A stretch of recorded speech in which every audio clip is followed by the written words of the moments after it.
Hey Bengals, this is Mrs. Hyjick, and on behalf of Mrs. Timmons, Mrs. Loving, and Mr. Gomez, I just want to say welcome to 8th grade science. It's going to be an exciting year. We are a flipped classroom, and in case you don't know what that means, let me explain. In a traditional classroom, you have your teacher who prepares the materials and delivers that material during class. The students will listen to the lectures and take notes. Unfortunately, many times the teacher goes either too fast and the student doesn't get all of the notes, or maybe the teacher's going too slow and the student becomes bored and disengaged. But the notes are given during the class period, and then homework is assigned, and the student goes home alone without the help of the teacher and tries to complete practice. And when they ask their parents for help, both the students and the parents become very frustrated because maybe the understanding is not there to complete the assignment. Well, in a flipped classroom, things are going to be a little different. In a flipped classroom, the instructor will record the lesson material, similar to this video, and it will be placed where the student can then watch and listen before coming to class. Now, the nice thing about this is that students can pause and rewind and replay the video as many times as it takes to get the notes and to gain the understanding. And then the class time is used to answer questions that the students had over the material and to practice the information and to try and take that content to a deeper level and to really use those higher order thinking skills. Students will then receive the support that they need from the teacher, because the teacher will be there with them in the classroom as they are moving through the practice. So this is the difference between a traditional classroom and a flipped classroom. And if you're watching this video, you've already put together your Edpuzzle account, and this is the website and the account where all of your lessons will be placed, and you will be able to watch all of your instructional homework videos through this web page. So here is the 8th grade syllabus. This first is your scope and sequence here.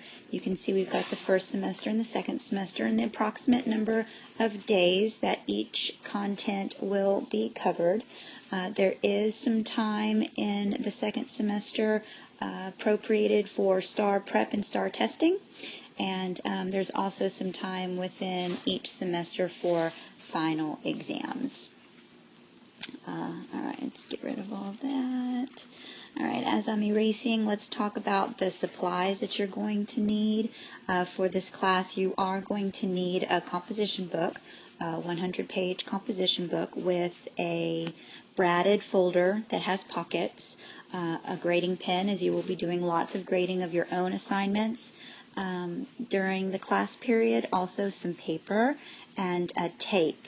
And the tape will be used to tape any material like unit matrices into your composition book throughout the year. So the folder setup is pretty straightforward. We will be setting this up in class, but you can go ahead and get a jump on it and set this up outside of class if you're interested. Your front pocket in your folder is going to be your WIP pocket, or your work in progress. Then inside the brads you will have your class syllabus, the copy of your safety guidelines, the redo retest information, followed by approximately 50 sheets of paper, which is where you'll complete your daily warm-ups, and then you might have to add to that 50 pieces of paper as your supply begins to run low towards the end of the year.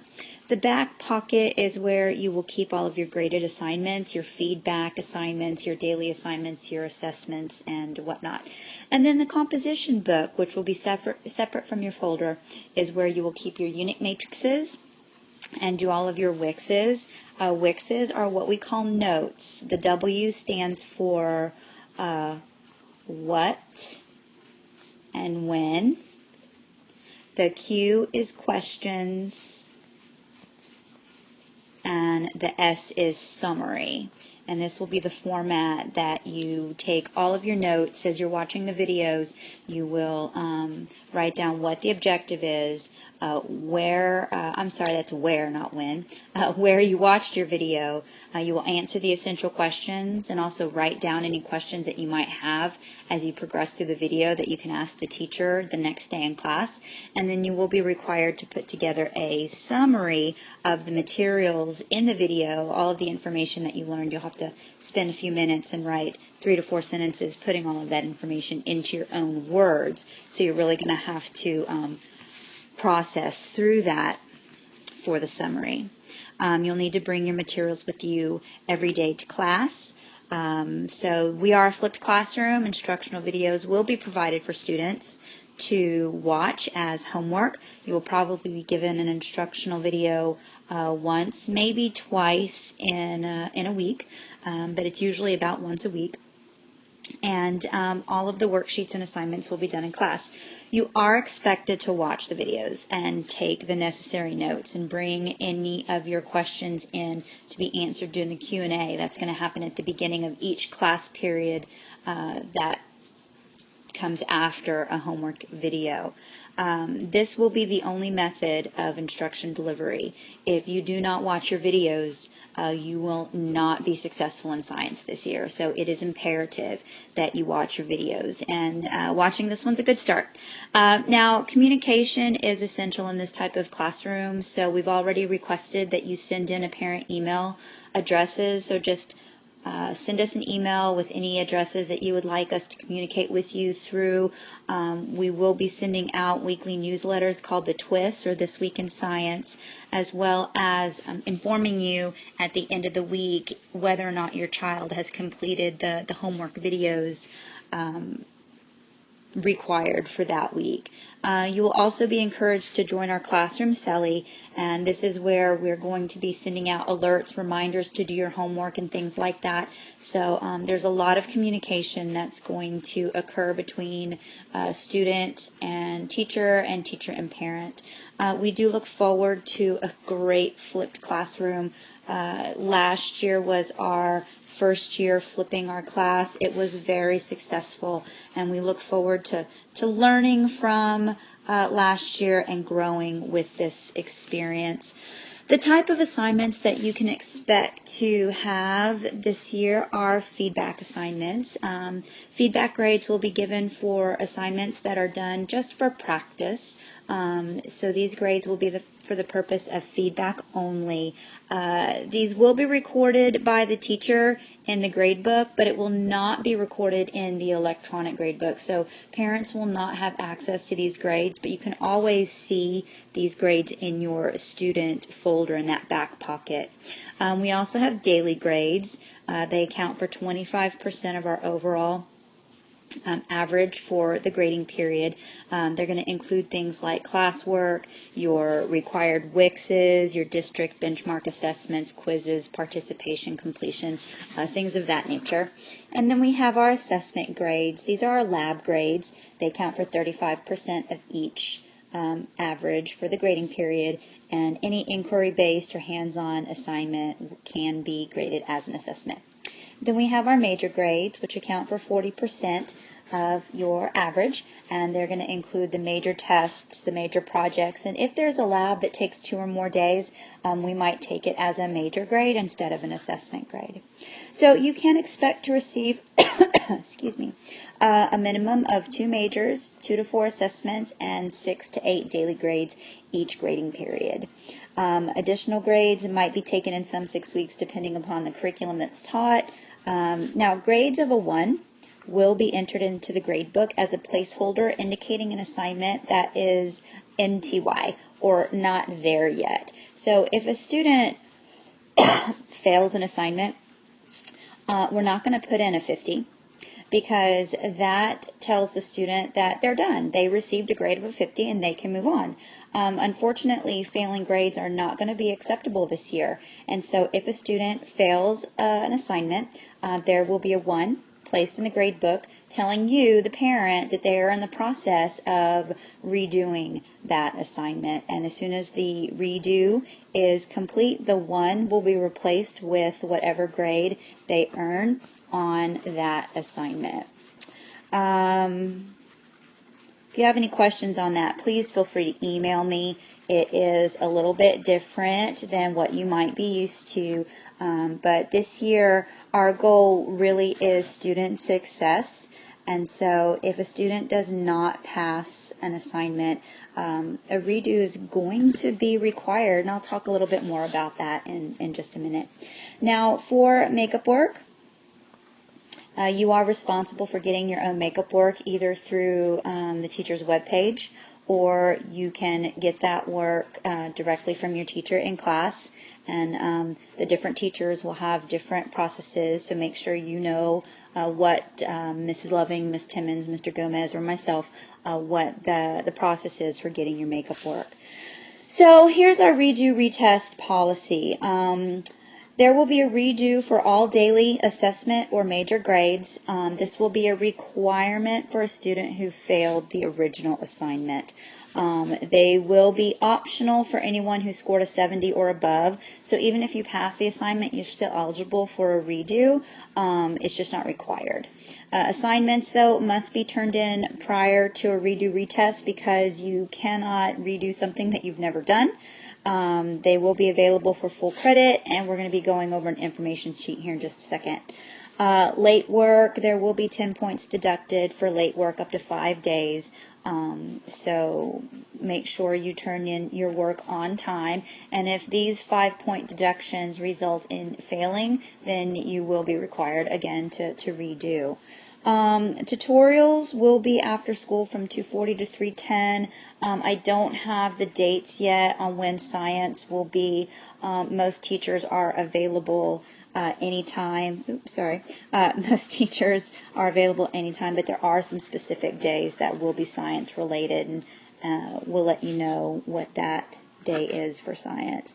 So here are the 8th grade science teachers. Mr. Gomez, this is his email, his web page address, and his CELI. If you have not yet signed up for his CELI, you need to text at Mr. G Science to 23559. Hydric Science for me, at Miss Loving Science, or at WM Timmons, all to 23559. Now on our web pages, you are going to see some course tabs. Science 101 is going to be the everyday science. You'll have access to the class calendar, the videos. Actually, we've changed that. The videos are not going to be available through our web pages. They're going to be going through Edpuzzle. And then there's also going to be a Science 911 tab, which is the I need help. 911 is the number you call in case of an emergency. So if you need help, you can access the 911 tab for some resource material. And if you want to dig a little deeper, ask your parents that if they want to dig a trench in the backyard, or if they want to put a pool in that backyard, they first have to call the city to come out and put flags where all of the underground lines and wires and cables are. And so they dial 811 for dig permission. So if you want to dig deeper, you're going to go to the 811 tab for a little bit of extra sort of mastery level information. So that's what those tabs will be. Here's our feedback scale. So any assignment that is done that's not being taken for a daily grade that will be graded by the student in class will be given a feedback number. So if they grade their paper and man, they're like, this was totally easy, they might give themselves a 5. Or if they're like, yeah, I did pretty good, they might give themselves a 4. A 3 is going to be a grade that they give themselves if they feel like they're getting there. They're not quite there yet, but they're well on their way. Now, if they're just not getting it, they might give themselves a 2, and if they have no idea what's going on, they're going to give themselves a 1. And if they score themselves at a 2 or a 1, that's an indication to them that they definitely need to come in for tutorials, and they'll need to sign up with their teacher and make sure that they come in and get the help that they need prior to the assignment that will actually be for a grade. So this is our RRR policy. Again, required if you fail an assignment, optional if you made a 70 or above. Now, what I want to really stress here is that failure is normal. Okay, failure is your first attempt in learning. It is expected. No one knows how long it's going to take you to learn something, so just keep working hard until you figure it out. And really, learning is not fun, but it is worthwhile. Learning the material is the reward. And so, you know, some of you guys might learn something and in the first attempt, some of you guys might need 3 or 4 attempts. And so it doesn't really matter how long it takes you to learn something, as long as you learn it. So here's our relearn, redo, retest, or RRR policy. Our goal in learning is long-term retention of material, not short-term memorization for the sake of a unit test. So if you don't understand the material, take the time you need to figure it out. Time is variable. Everyone needs a different amount of time to become proficient in a particular area. Don't get me wrong, though. We still have to work within the parameters of the year, the semester, the grading period. But this is our relearn, redo, retest policy. Number 1, if you fail an assignment, whether it's a daily assignment, an assessment, or a major, you must relearn the material and then redo it or retest it if it's a major grade. This is not an option. If your original grade was above a 70, the RRR is optional. Now, what's great is that the RRR is for full credit. None of this 70% maximum nonsense. If you learn the material, you're going to get credit for learning the material. All your redo, retests are at the teacher's discretion. So, you know, if something is weird and there's no time to do it or something, just understand that there is a teacher discretionary clause in there. The steps of your RRR are as follows. You will have to write a reflection. You will have to create a timeline. You will have to determine what relearn activities you're going to do. You will have to actually then redo or retest, depending upon if it's a daily assessment or major. You will have to figure out a date of completion, so you do have a time limit involved, and there will have to be some signatures required by both your teacher and your parent. So let's take a look at these steps in a little bit more detail. Your reflection is a 1/2 page letter to your teacher explaining what your strengths were within the assignment, what your weaknesses were within the assignment. You will also have to come up with a timeline. You can make it a calendar, plan your time frame for how long it's going to take you to relearn and then redo or retest. Your relearn menu. Out of the menu here, you will have to choose 1 to 3 options equaling 5 points. And all of these things must be done in class during tutorials. So you can earn 1 point for simply rewatching the instructional video, 1 point for creating vocabulary flashcards associated with the content. You can find and read the textbook pages associated with that topic and take handwritten notes for 2 points. You can also, for 2 points, complete a virtual lesson associated with the topic, and both of these are going to be done from the online textbook, which you will be getting instructions for logging in. You can also receive 2 points for coming in for a teacher-led tutorial session or even a student peer tutorial session. For 3 points, you can create a review game like a Kahoot game, a Socrative, or a Jeopardy! For 4 points, you can complete a JSON.org mini lab or game if there's one that relates to the content and explain how it relates to the topic. And for 5 points, you can create a video teaching that material to a lower level student, like an elementary age student. Because if you can teach something, then you have to know your stuff. So that's going to be worth 5 points.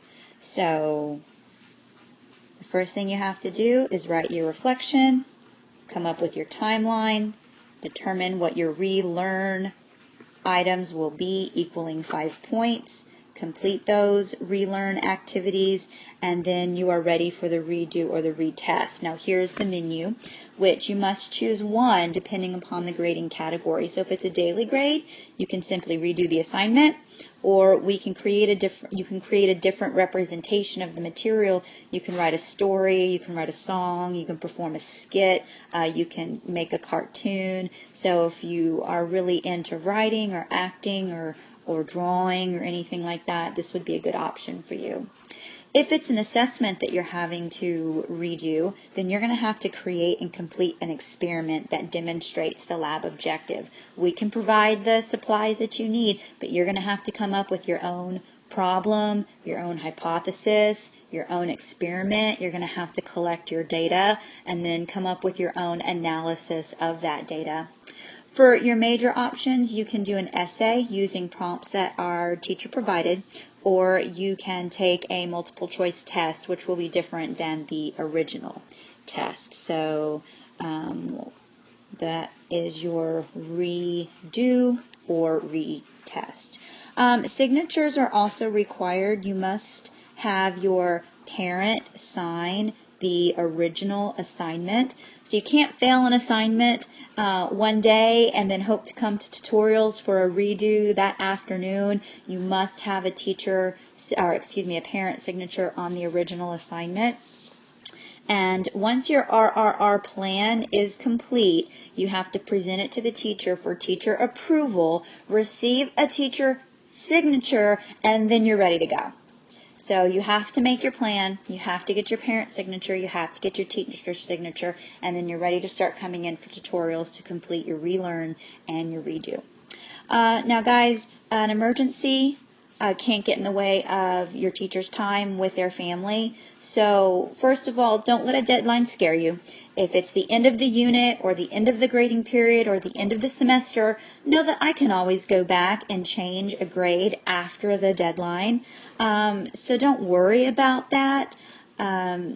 If you need to turn an RRR in during the last week of a grading period, know that it may not be graded until the next grading period. Now, if it's a UIL thing and you have to have this graded in order to become eligible for your sport or something like that, then we might take that into consideration and try and get it graded. But it is not a guarantee if you turn in an RRR during the last week of a grading period. Now, if you need to RRR an assignment that is from the last week of a grading period, then all you have to do is put together your plan and get your signatures before the last day of the grading period, and then you'll be eligible to work on that during the next grading period. And once you have it finished, we can always go back and do a grade change. All right, so that's our RRR policy for this year. And then the last thing I want to do is just let you know that there is an Edpuzzle app for your iPhone. I don't think they have one yet for Android devices, but you can download the Edpuzzle app, log in to your account that you've created, and you can access your videos very easily on your phones. Well, ladies and gentlemen, that is it for today. This video went a little long. You can expect your instructional videos to be around 10 to 15 minutes. We try to limit it to about 15 minutes if we can, but there was just a lot of stuff to go over with you this evening. So I hope you had a great first day, and I look forward to seeing you tomorrow.